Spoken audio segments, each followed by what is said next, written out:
Hello, can you all hear me okay?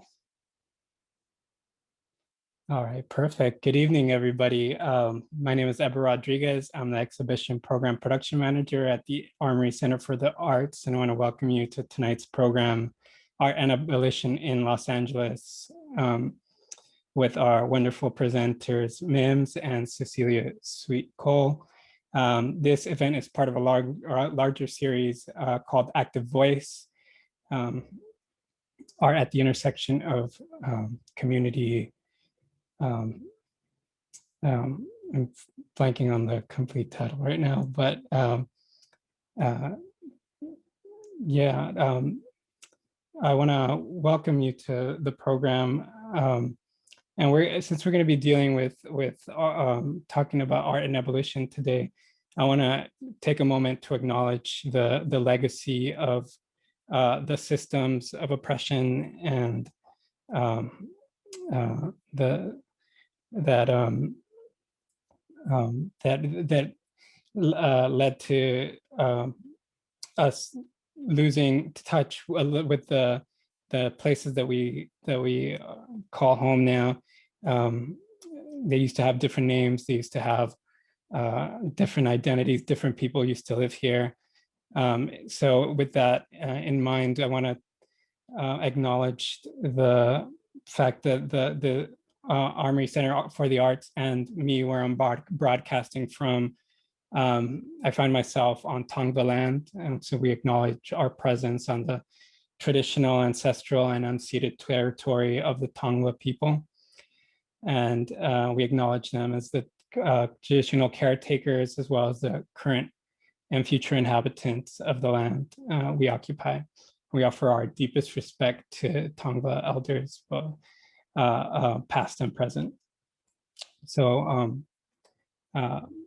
thank you, everybody, for joining. We want to, so I'm going to be turning it over to Mims and Cecilia Sweet Cole. I just want to really quickly acknowledge that I reached out to them for this program specifically after seeing some of the work that they've been doing in Los Angeles.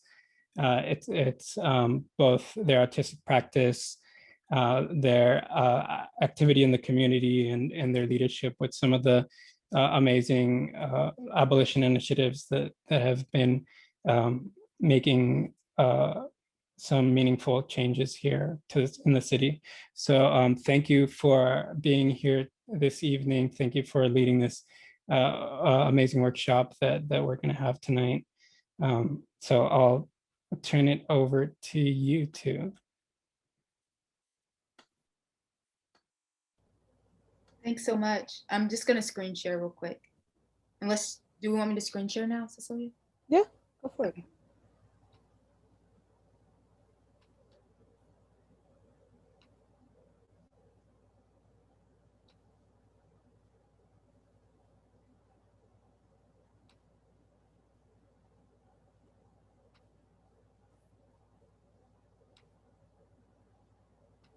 Y'all see how now my computer don't want to work when it's time for it to work? Every time. It's not even pressing. Okay, let's just go ahead and introduce ourselves while I figure this out. Go ahead, Cecilia. All right. My name's Cecilia Sweet Cole. I use they, them pronouns. Visual description. I am a white Latinx non-binary person, short hair, light skin, glasses, wearing a green tank top, sitting in front of a bookshelf and a lamp on my couch. And so I'm an animator, among other things. I've been an organizer. I've worked as an art handler. That's how I met Heber. And yeah, I've been working with Bree for what, like close to 4 years now. I know that's so we'll get more into how we started working together. But I wear many hats. I try to do a lot of stuff. I think I think somebody shared a intro in the chat as well if y'all want more in-depth information. All right, Mims, you go ahead. Okay. And also if you could try and screen share because my computer is now unresponsive. Oh, okay. Okay, let me see if I can get that going. So hi, everybody. My name is Mims. I'm an artist and abolitionist and a facilitator. I'm actually currently on Timucua land in Jacksonville, Florida, where I grew up. I am a Black person with medium brown skin. I have dreadlocks that are kind of cut like a mullet-esque sort of look. I have on this sort of reddish lipstick, and I have on a green tank top. Yeah, I've been trained as a dancer most of my life. So a lot of my practice is grounded in my body. And when I joined the Justice LA Creative Action Team, which is where I met Cecilia, where they were leading the group, that is when this art and abolition world kind of came together for me. And I've been in it ever since. Yeah. Thanks for being here. I appreciate y'all diving into this with us and your interest and your curiosity for coming.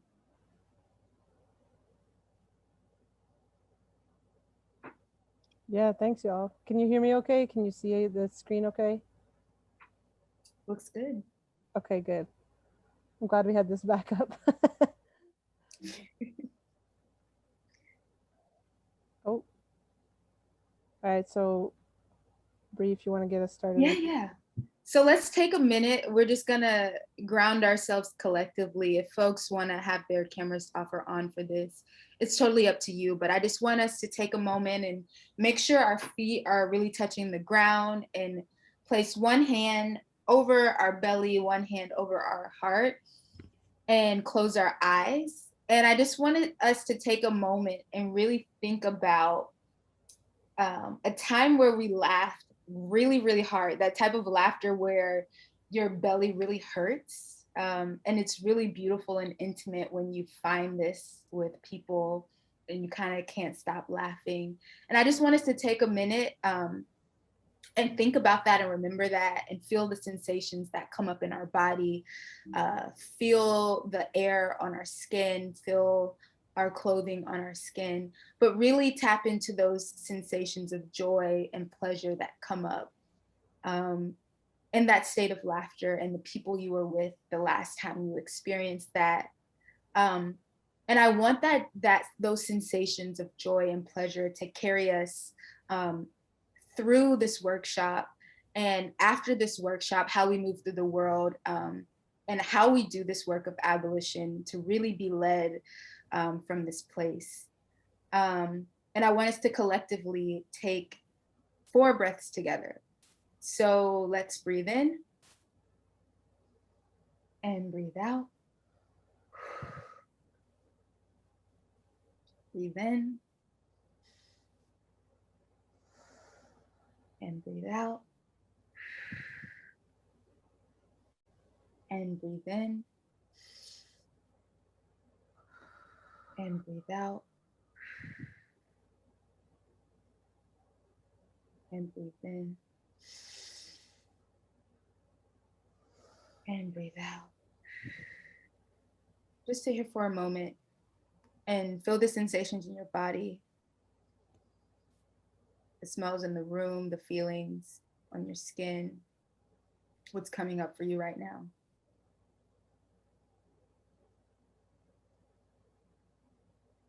When you're ready, just open your eyes and take your hands off your body. And let's come back together and move through this workshop.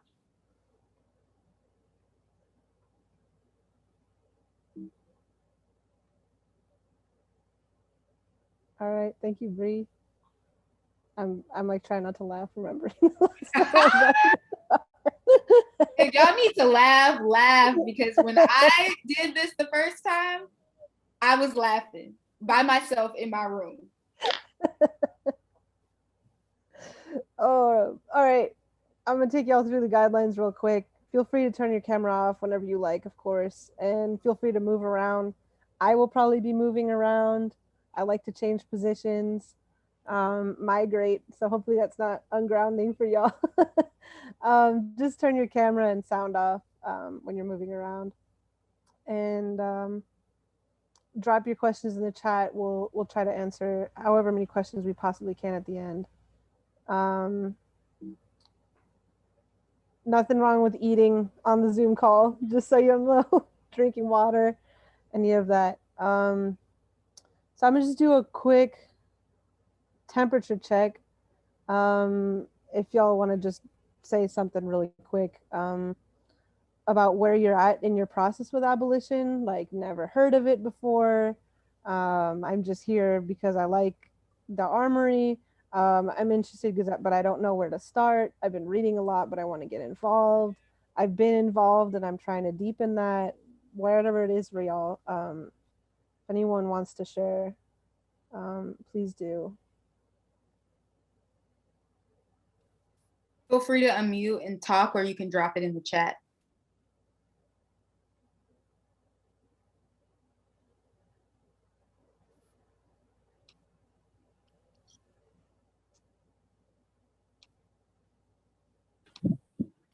Hi, I'm interested and want to learn more. Thank you for sharing. Thank you. Hi, I'm Leslie Ito. I'm the Executive Director of the Armory. Thank you so much for being here tonight to share with us, and thanks, Ever, for organizing. I think my interests, I'm here to learn and absorb and try to better understand what my role is in all of this.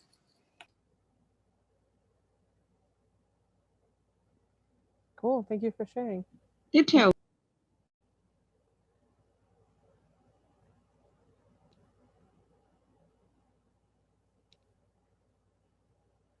Thanks for the folks who dropped their responses in the chat. Let me just, how do I, I'm trying to figure out how to see the chat from screen sharing. It's at the top of your screen.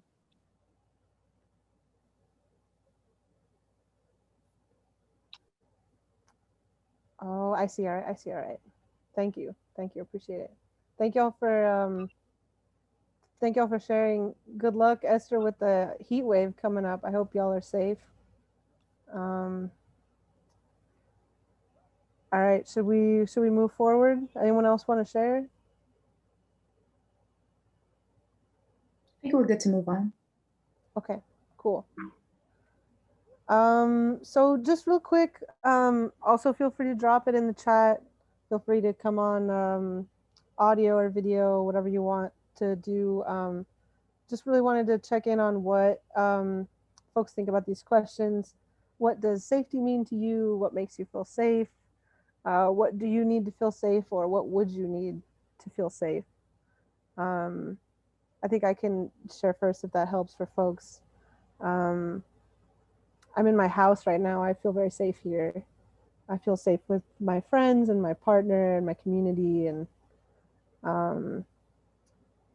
I don't always feel safe in the street. Some folks have answered this and been like, I've never felt safe. That's also a fair answer. And yeah, anyone else want to share?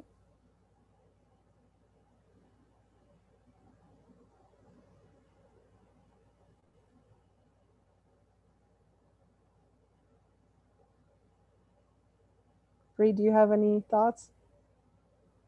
Yeah, I think we can give folks a moment to think. Yeah,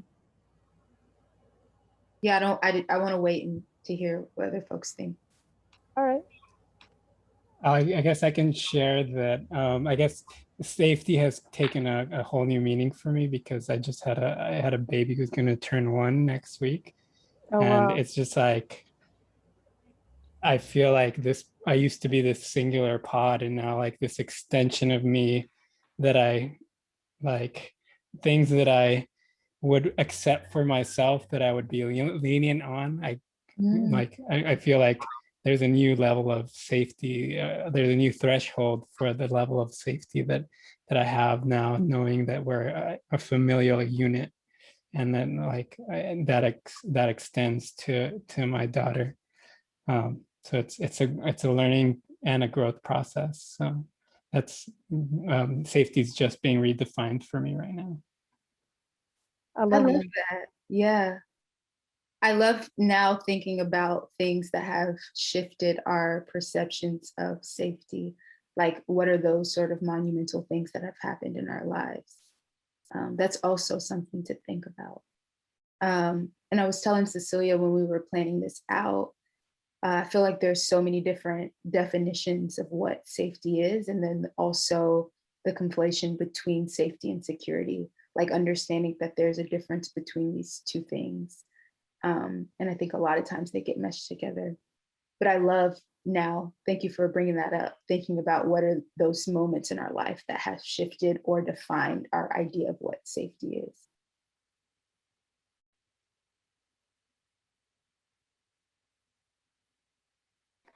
For me, I've been thinking a lot about safety in terms of the pandemic and keeping people safe, my family, my colleagues, all of those that I feel the responsibility to keep safe.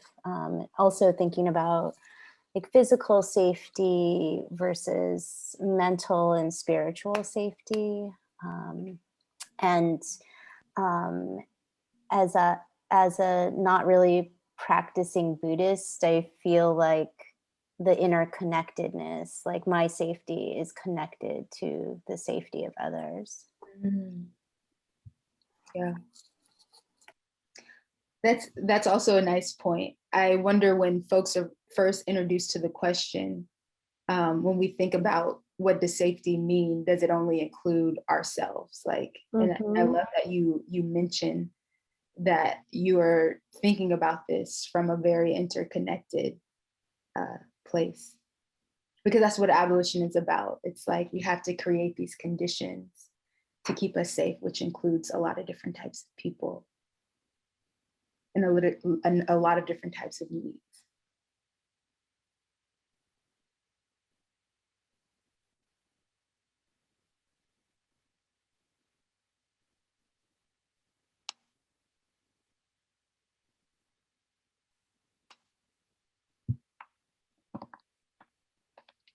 Are we good to move on? What do you think, Cecilia? I think we're good. I think we're good. Yeah, the first time that I went to a workshop about abolition, this question was asked: what does safety mean to you? What makes you feel safe? Everybody went around the whole room. It was like maybe 50 people. This was at Cal State, LA. And I think the thing that always hits me about this question, no matter who you're talking to, what room you're in, everyone's answer is like home, friends, personal space, being on the land, other people. Nobody's answer is ever cops. So I like to point that out. Just like think about like when we're talking about safety and public safety and community safety, that these are the things that we go to first. And these are the things that we actually do value and do prioritize in our lives. So the seeds for abolition are already there. Next thing, Bree's gonna talk about what is abolition. Yeah. So we kind of touched on this a little bit, but I'll give a more concrete explanation. But abolition has these two different parts. One is kind of the dismantling aspect, and one is kind of the building of this new world. So abolition, specifically PIC, abolition stands for prison industrial complex, is really about dismantling anything that polices and prisons or surveils us, right? So that could mean these systems and institutions that are designed to do so. But it's also about, you know, the way in which policing, imprisoning, and surveillance is practiced in other institutions, organizations, businesses, relationships with ourselves, with the land that are outside of the prison industrial complex. And I would like to highlight one thing that Ruth Wilson Gilmore says is that abolition requires a shift in everything. So some of these systems and institutions need to be completely eradicated. Others require a shift, right? So it's important for us to identify those things, and things that are a part of the PIC, like the foster care system. A lot of people don't know, you know, that's very interconnected, but also our current state-sanctioned mental health care system is also very carceral. So there needs to be a lot of shifts in many areas in order for this to work. Like I said, this is personal, interpersonal, cultural, and political. So we're thinking about our relationships, ourselves, and the ways in which these things show up and how we do that work to eradicate policing, imprisoning, and surveillance. And then the second half is the building of this new world. So in order to create the conditions to live in a world without police and prisons, we have to shift everything. And so that's basically the second half, right? So this changes our relationship to conflict. So we need to, you know, engage in conflict in a generative manner. We need to, you know, think about our relationship with the land and not have this very extractive relationship with each other and the land. Let's see, is there anything else I wanted to say? And then also going back to this shift in everything that is required to both build this new world and to also dismantle it. Abolition is incredibly intersectional. So we have to address all of these different types of social issues, including disability justice and including environmental justice. So it's getting to the root of the problem, not like our current system does. And it's just putting people in cages and not addressing the root causes of the harm or the problems at hand. Yeah, I think that's really it for abolition. And then Cecilia added this great slide that says carceral ideologies manifest in our culture and relationships as accountability based in punishment, shaming, revenge instead of care and safety, treating people as replaceable, disposable, different than having healthy boundaries. And what I would like to name and highlight in this is that we do believe in accountability, we do believe in consequences, but not accountability and consequences rooted in punishment, shaming, and revenge, right? That doesn't really serve anyone. While I say that, I also want to acknowledge the pleasure that we do get in punishing, shaming, and shaming people, right?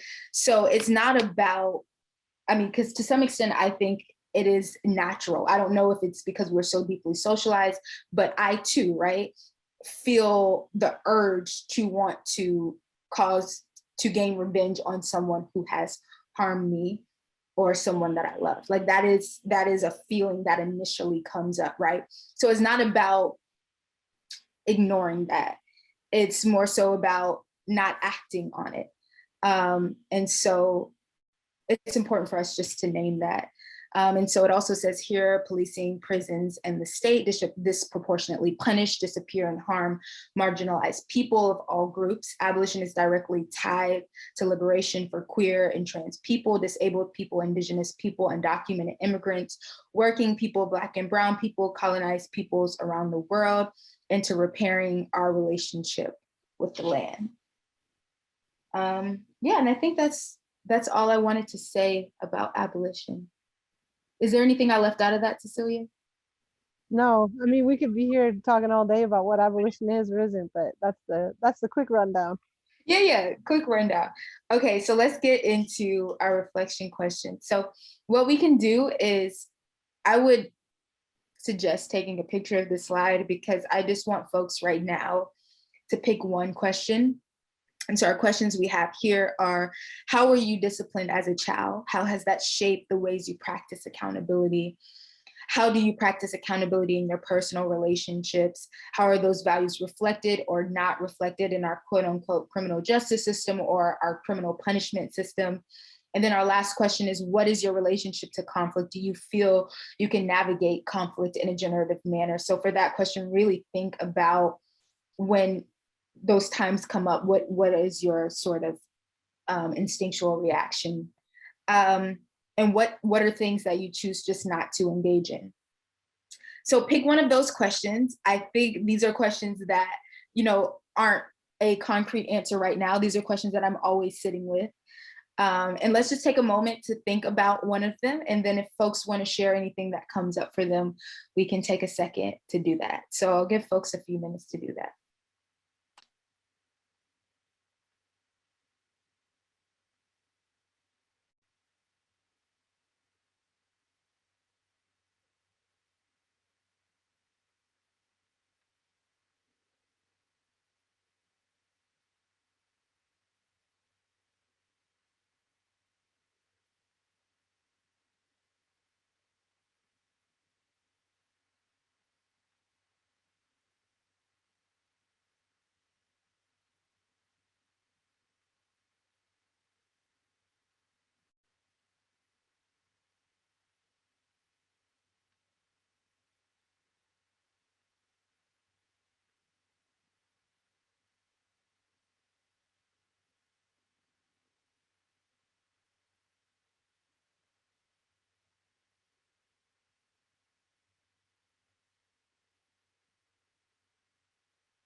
Let's take a few more seconds.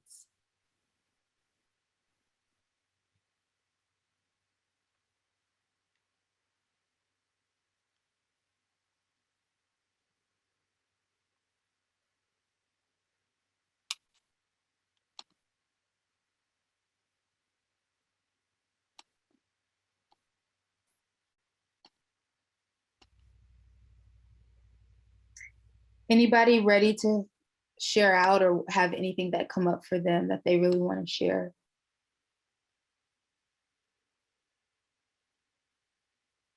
For me, I've been thinking about my relationship to conflict a lot. And what still gets me caught up is when there's a huge power dynamic.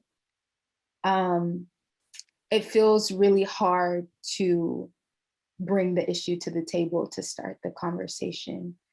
And so that's something that I'm still working through. I don't really have answers for it right now. You just have to kind of do it. And it's really scary. But yeah. And then also just thinking about, for me, where it's like not useful to even bring it up, and trying to figure out when that's just fear and when that's just actually, it's not worth the conversation, and differentiating between the two.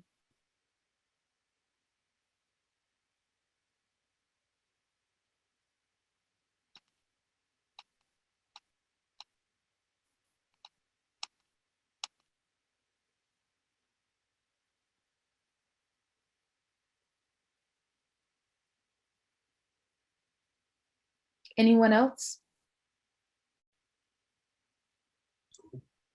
I can go. This is Esther. And I was really focusing on that first one, how you were disciplined as a child. And my parents went through the boarding school process, and a lot of that was shame-based. And so I wasn't really punished or disciplined like, a physical.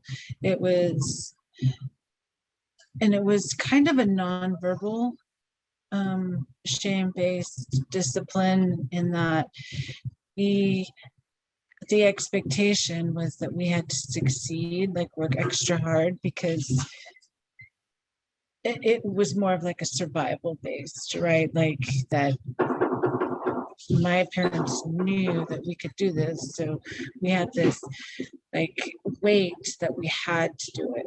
And whether it was like academic or just social expectations, and how that has shaped my accountability is, I think I've seen that in how I discipline my own children, or the expectations I have on them, which, you know, I've had to do a lot of forgiveness of myself for putting that weight on them, those expectations. And then also for people who I know have privilege and don't use that power, then I have tended to be more judgmental of them, and like, you know, you have this power, why aren't you using it, in terms of accountability, where that equity kind of model comes in, where I feel like I'm carrying a greater weight, yet I'm trying to maintain a balance, and here there's, you know, other people aren't, and so it kind of it creates a, ultimately just that shame-based type of scenario creates more of a burden than anything else. Yeah, thank you for sharing that reflection, and thank you for the work that you're doing for yourself and your children.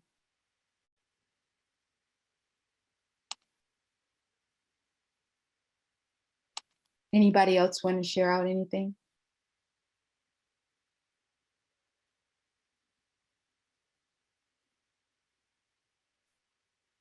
If I've been not, thinking, oh, go ahead. I've been thinking about conflict a lot too. I think, you know, Bree and I have had conversations about this a lot, but sometimes when I find out about something that I want to change about myself, it's like a pendulum. Like I'll try to go completely the opposite side.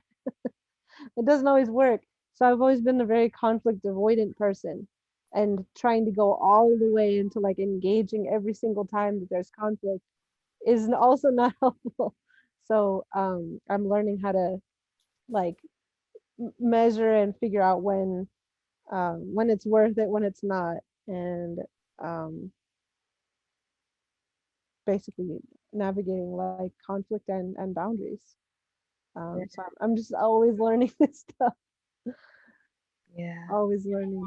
I like how much people are talking about parenting, and how much that affects your what you're learning about, like from parenting books, like Ilonda mentioned, and just how much folks are thinking about that with relationship to their children. It's really cool. Yes, I love that too. Yeah. So I'm gonna just get started real quick on going through sort of, we were asked to share a bit about our artistic practice. Um, I have, you know, a practice as a musician and an animator, but my work with Bree started, my work with Abolition started helping out with Justice LA's campaign launch back in 2017. I helped drop 100 jail beds on the street in front of the County Board of Supervisors to protest their $3.5 billion jail expansion plan that they were trying to push through without community noticing. Obviously, we noticed. So I came in with just managing figuring out how to get all these beds out onto the street, getting them in the U-Hauls, all this, you know, mostly like the manual labor aspect of it. It developed into this project where we took these jail beds, as you can see in the top center photo, and we had a warehouse. So we got over 100 artists to make art out of 55 of these jail beds, and drop them on the street all over LA County. So on that top right top left image, sorry, there's a map that I can share out at the end as well if y'all are interested, of each of the pieces, where they all went. So as you can see, there's stuff up in Lancaster all the way as far down as Long Beach, Calabasas, almost to Pomona. So these are some of the pieces that we had on that top right image. That's Bree's piece, that she did in Manhattan Beach. And on the bottom left, there's an image of a jail bed that's on its side. That was made by, that says divest from prisons, with a school desk chair and shackles and chains. That was made by some students from a local LA high school in East LA. The bottom center was made by an unhoused artist named Taser, who made a piece basically about the innovation of incarcerated people. He had he'd been incarcerated multiple times in LA County jails, and he just wanted to show the different ways that folks make curtains out of the sheets, make tattoo kits out of paper clips and pencils and toothpaste, um, how people make shelves out of like just stuff that they have. um, and on that bottom right, there was a piece done by two organizers in the Youth Justice Coalition, and that piece was actually the only one that we witnessed having a police officer see it. They came right up to it and they knocked it over and they tore it up. A police So, came to mind too. yeah. Oh wow. At Manhattan Beach. They were like, you can't do this, you have to leave. Damn, I did not know that. I'm just gonna go through this super quick. That turned into the creative action team, which came out of the group of artists. We did. There was, events all the way through 2018 into 2019. Um, we did workshops on abolition and poetry, sharing embroidery workshops on that top left image. On the bottom center, somebody was turning a couple of folks turned the jail beds into a loom to like teach people how to weave. That was mostly the work of Gloria Sanchez and Jasmine Yende. On that middle top image, we were at the Trans March in 2018, making the bed into an altar, which we actually did it several times, making the bed into an altar for trans folks who've been lost to police violence and to death inside jails. So that's some of the work that we did. That's where we sort of started working together. And I'm gonna have Bree. Bree, is your screenshot still working, or do you want me to go to your website? I think it's working now. Okay. I pulled it up on Chrome, but like just listening to this and remembering all of these events, it's bringing back so many memories. And I'm like, I miss this group. Yeah, me too. Me too. Oh, But Bree really took up the mantle of this work and made it her own project, really, in a really beautiful way. And the work continued long after we lost funding from the nonprofit we were working for. So I think I also want to highlight how much work gets done without money, without like really a lot of publicity. I think most of the important work that happens in Los Angeles or I think around the country too happens in groups like these, just people doing stuff. It happens between friends, between artists, between colleagues, internally. I think I just want to highlight that we tend to see the stuff that makes it on Instagram, and it's famous artists and stuff, but this is where it's at. There's so much of this happening all the time. It's not just us. So all right, thank I'm you for gonna naming. let Bree go. Yeah, thank you for naming that. That's really important. Okay, I'm gonna screen share and talk. So you're not just looking at me. Oh my God, she's working. Hey. Okay, so my senior year at USC, when we lost funding and the creative action team kind of stopped working together, I was in the process of doing my senior project and I wanted to expand upon the idea. I knew I wanted to do some sort of performance, partly because I had to, I was a dance major, and also I wanted to. And then I also knew I wanted to work with architecture students and do some sort of interactive installation. And so we ended up getting a team together, and this iteration of Gel Bed Drop happened. I didn't know how many times it was going to happen after that, but it's this performance and interactive installation that's really rooted in challenging our inherent notion between quote unquote crime and punishment. Just to name, everything that is criminalized isn't harmful, everything that is harmful isn't criminalized. So that's why I say quote unquote crime. This first iteration here on the website is actually the one that Cecilia showed a bit ago. But so there's a few things happening here. I'm going to try and run through it really quickly. But starting with the performance, there's myself doing movement, and there's Bindu Swami Nathan that's doing spoken word. And we're really meditating on these sort of ideas from conversations we've had about our own healing process and things that were important to us through those things. And also different themes we felt that came up when we're reflecting on the PIC.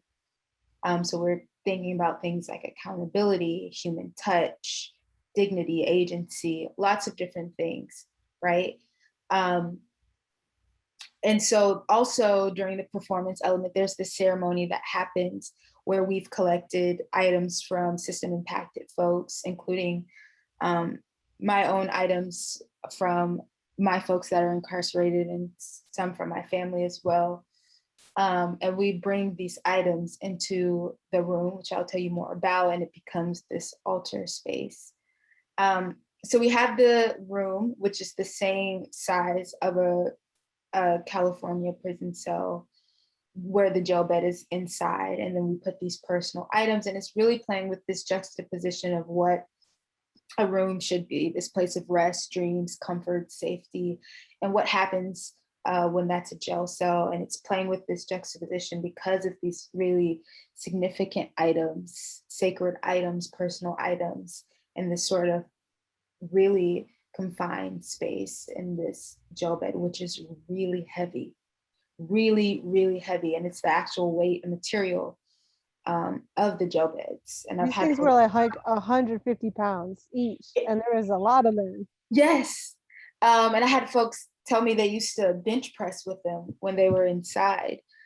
And then we have the dome, which it came about thinking about children and how they're impacted and how they're left out of the conversation a lot. And also this idea of play that comes up when we think about, the ways in which we want to build a new world. But once it's really put in the context of the performance and the installation, it really becomes emblematic of how the PIC is interconnected with just about every other system, which I mentioned earlier, and even businesses, right? The PIC includes businesses that are working on prison labor and using prison labor and profit and such. There's also this headpiece that's in there that I attached. Let me see. I don't know if I have a picture of the headpiece on there. You can check out the gallery. If you click on each one, you can get videos and more details of each sort of iteration. But I'm just gonna just put this on right now. But the headpiece is attached to the dome, also attached to my head, covering my face. And it's also really emblematic of this shame and stigma that is attached to formerly incarcerated people, but also how we're each also attach and participate in the system. And we have a role in dismantling it and building a new world, whether that be through our relationships or through businesses that we run, or how we engage in our workspace or run our workspace, or the infrastructure of these spaces and organizations and such, right? So that's that. Then I'll quickly go over the interaction element. So that's the performance, that's the structure. After the performance happened, people folks get to interact, right? So you see people in the dome right there, you see people looking in the room. So folks can go inside of the room, look at these significant items. There's a booklet that has the significance written from the people who gave us the items. A lot of them are at the events if they're not incarcerated. And people can read what they wrote up about these items, how they came about, why they're significant, who was it given to, why it was given, what it was made out of, especially if it was from folks inside. I remember there were these tennis balls that people turned into like helmets of their favorite football teams. It was incredible. All of these sort of interesting things. And then on the outside walls of the room, there's normally a timeline of imprisonment in the United States on one side, giving people really facts and content and a history. And then on the other side of the wall is normally some sort of call to action, ways that people can get involved, volunteer. On the backside wall of the room, you'll see question cards where people can write their answers and hang them on the wall. And these questions are really overtly unpacking the ideologies of the system. So what makes someone deserving of imprisonment? What makes this type of violence possible when we're talking about really harmful acts? All sorts of things, right? So there's questions, write them, hang them on the wall. People get to see other people's responses when they're hang theirs up as well. Then inside of the dome, we have folks able to come in and sit down. There's a bowl of questions and people get to pull a slip out.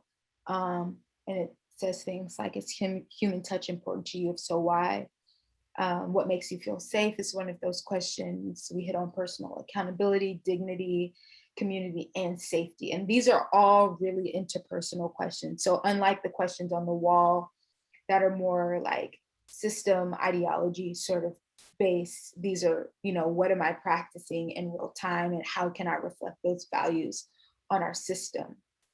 I think that's everything. Yeah, I think I covered everything. And this is a iteration we did with shoes.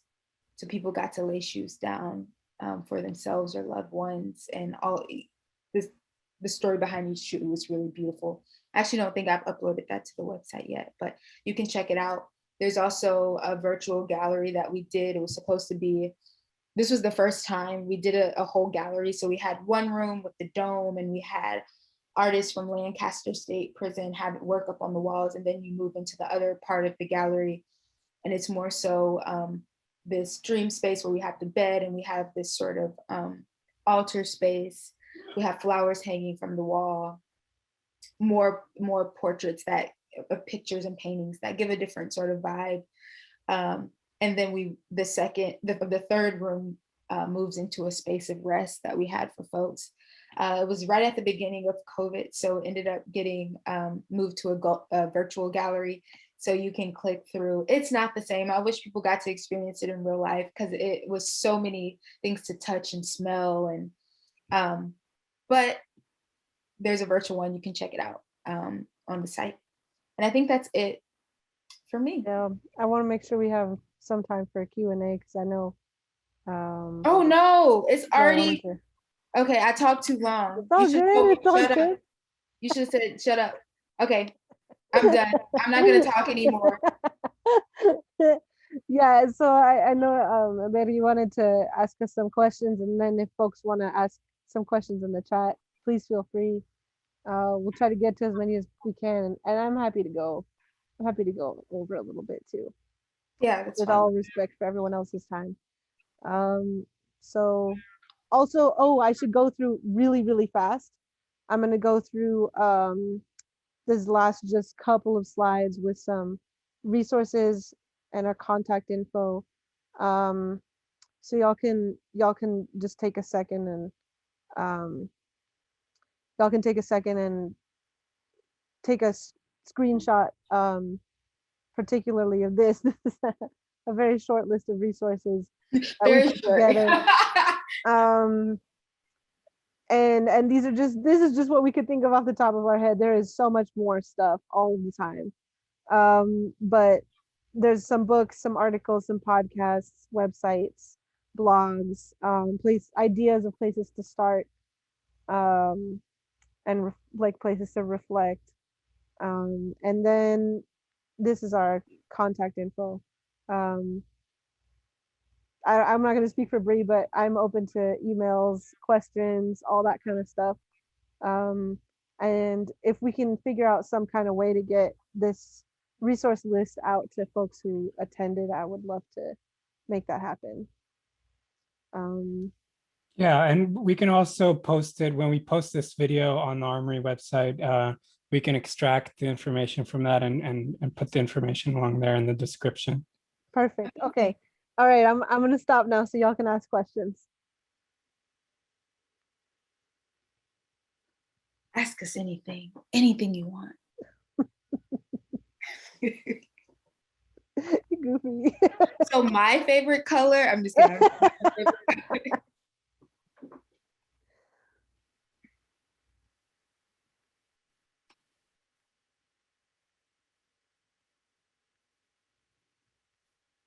Yeah, thanks, Irene, for bringing that up. I think that ties a lot into accountability, like this language of holding folks accountable versus like, you can't actually hold anyone accountable. Like if people don't want to be accountable, you can't make them. So you can try to facilitate a space in which, and an environment in which folks feel comfortable to take accountability and responsibility for their actions, but no, you can't actually hold someone accountable. It's true. It's really true. Oh my gosh. And I think this also brings up that what Miriam talks about in regards to our culture. I think you know what I'm talking about as I'm kind of choking a little bit. Cecilia, when she says I'm so sorry. That, oh, we don't have an incentive right now to take responsibility for our actions. Like you're gonna be punished. So why would you take responsibility or hold yourself accountable publicly? Yeah, but thank you for naming that. I agree with you, Irene.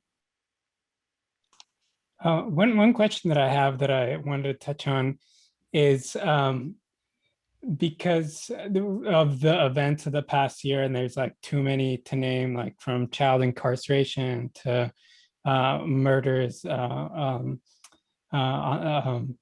committed by police. Where do you think this, like, how do you think the pandemic impacted like the abolition work and sort of like the public face of abolition? Like, because I think it really, in one sense, maybe people don't identify it, but the sort of defund the police slogan was has like roots in abolition, even though it kind of like morphed and became something else altogether, at least in the media's eyes. But how do you think this time, this past year, impacted the abolitionist movement and the sort of the strategies that are used? Good. That's a good question. And a lot of questions inside of one, right? I think that well, defund is a great example of like something that gets, well, I'll just jump straight into it. It's an example of something that gets co-opted, right? That gets kind of twisted into like, oh, this is what abolition is about, is just taking money away from hardworking people. It's like, no, it's a divestment, not just financially. And it also gets co-opted by politicians to just be like, oh, well, we took out $3 million from the police budget of $4 billion. Like that's what we're asking for, and it's not. It's a full divestment, culturally as well as like just financially, from the feeling of needing police, the narrative of like they're necessary and helpful. It's like a full divestment and a rebuilding and a building of a whole basically different world. And I think in terms of the last year, I think it often gets left out that this has been going on for a lot longer than even Bree and I have been working on this. And also when listen to, and we listen to a lot of webinars and lectures together. When every time we hear like Angela Davis speak, for example, she's always like, I never would have thought this many people would be listening to me talk about abolition. I would 20, 25, 30 years ago, it was like crazy to talk about this stuff. So on one hand, it's really beautiful to see it like evolve into this thing that more and more people are hearing about, and it's also it's easy for it to get twisted and turned into something that it's not, or turned into something smaller than what it really is, and turned into something that's just about policy stuff that's out of regular people's hands, um, stuff that's even only just about something that artists make art about. And it's not, it's something that everybody can engage with and work on in their own lives. Everybody has harm that happens to them. Everybody interacts with the systems in different ways. Everybody has had the choice at some time or another to call the police or not. um, and a lot of communities have already been building alternatives forever to this stuff. So um, yeah, I just I always have a lot to say, but I'm gonna let you ask another question or Bree answer if you have anything to add. I don't have anything to add. Yeah, I see another question here in the chat.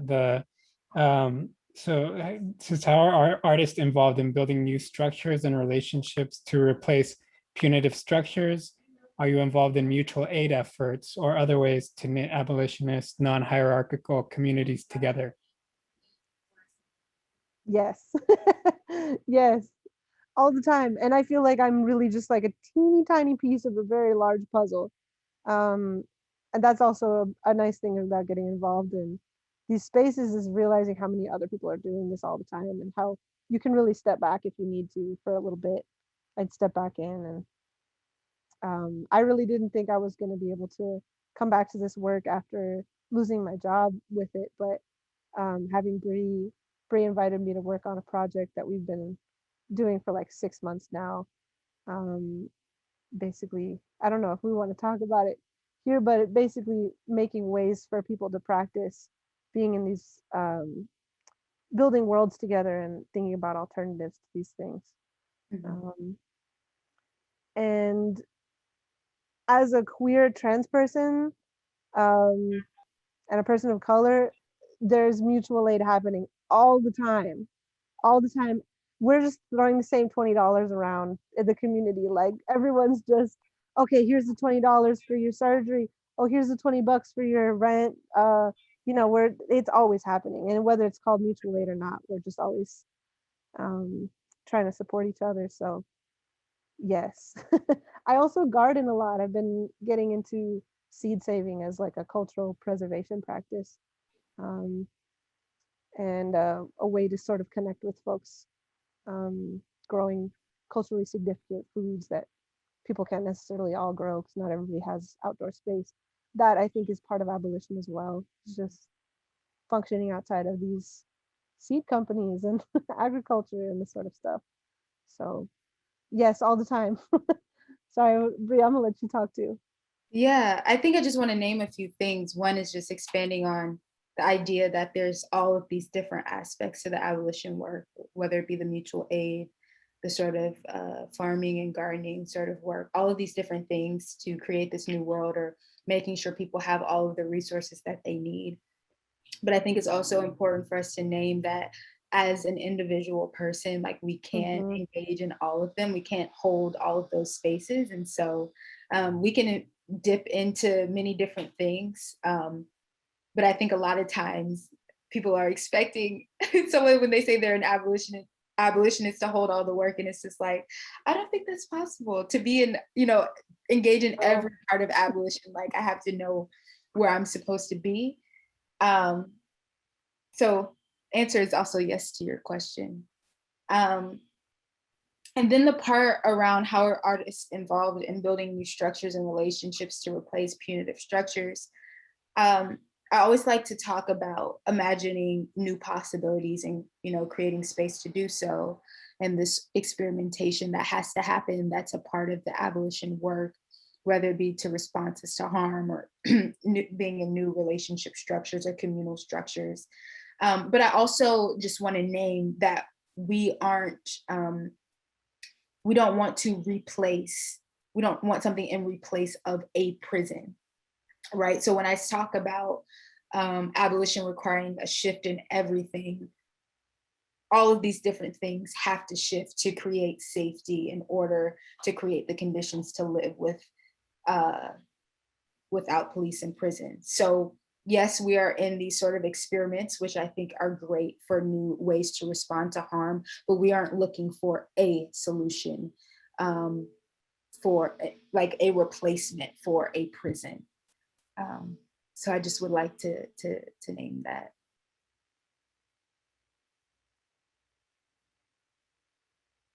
And artists are also just regular people, right? Doing art. So some folks have different capacity for different sorts of things. Some folks are involved in policy, which I'm not really involved in at this point. But there's like a whole, there's as many different ways of engaging with this stuff as there are people in the world. So Yeah, I always like to, oh, sorry, did I cut you off? no, go for it. I also like to always just say, like, this is also cultural work, right? And we have to shift the culture in order for this to be sustainable. And I think people get so wrapped up in the policy stuff that a lot of times, I think it's more so prominent now, but before, people weren't really paying attention or funding the cultural work. A lot of times it's like, who are the people that are shifting policy? And there's this hierarchy, but it's like, you can shift policy all day, but that is also not the root. That to some extent, that's surface level. And we can get all the way into that when we talk about the abolition of the state and all of these other things. But at the end of the day, the cultural work, that's the deep, deep work. Yeah, you just totally kind of just shifted this kind of notion of like replacing, because you conceptually, you always think of you as something's going to get removed or abolished, there would be a void, right? But that if all the structures that need to change for that thing to not become necessary change, then there wouldn't be a void to when that thing is abolished, right? And so I think that's I think especially I think in the last year, these conceptual changes have come about that I think are starting to let people think a little bit more widely about the type of change that people can impact on an individual and a collective level. So thank you both. Unless anybody has some last questions, I don't see any in the chat, but thank you for your presentation today, ma'am, Cecilia. Thank you for talking about your practice. I think all of us came away today with some a little better, some better understanding of what it means to do abolitionist work. And if you can just leave us with a call to action, like anything that you would like to, I know you showed those resources, but if there's anything you'd like to share, like any projects for people to check out, feel free to do so. Yeah, I feel like most of what I have to say about that is in the resources in that last section. I'll share the screen again if that's okay with y'all. Yeah, we can just leave that slide up Yeah, while we say our goodbyes. Yeah. So basically the call to action that I have is to just think about this stuff, read about it when you have time, give yourself time to process about it, learn on your own, and then think about how you can bring these values and practices into your workplace, the way you run your business or your teaching practice or your art institution or your family. All these things there's a million possibilities for how to engage with abolition in these spaces. Even just the way that you relate to unhoused folks, or the way that you relate to employees, all that sort of stuff. And then how can you in your whatever limited time that you have, how can you participate in building alternatives and autonomy outside of the state and these structures, and then also see just the way that folks do this all the time, that all of us are doing these things all the time, functioning on our own and autonomously and helping each other out all the time without the need for these systems. They weren't always around, but we've always been around. So Yeah. name that. Yeah. And I think the only thing I'll add to that is like, also within all of this, honor your pleasures and your desires, right? Lean into that. There's knowledge in that space. And also your complexity. I feel like it's a form of policing when we try to compartmentalize ourselves. Like, let's bring all of our complexity and hold space for our own complexity and contradictions. And, you know, that makes way for us to do that for others. And there's real knowledge and wisdom in that space as well. So lean into all of those things for yourself and dive into all of these resources that Cecilia has put together for us. Amazing. Yeah, thank you. Thank you both again. Thanks everybody for joining us this evening.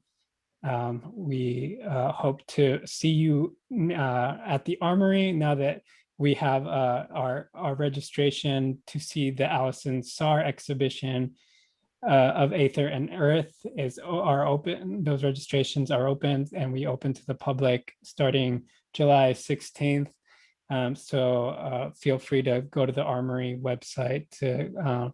We're excited to welcome people back into the gallery for the first time in over a year. So I'd like to thank my colleagues at the Armory who are in the chat and have attended the event for supporting this event. And thank you all for joining again. And good night, everybody. Good night. Thank you all. Thank you so much for coming.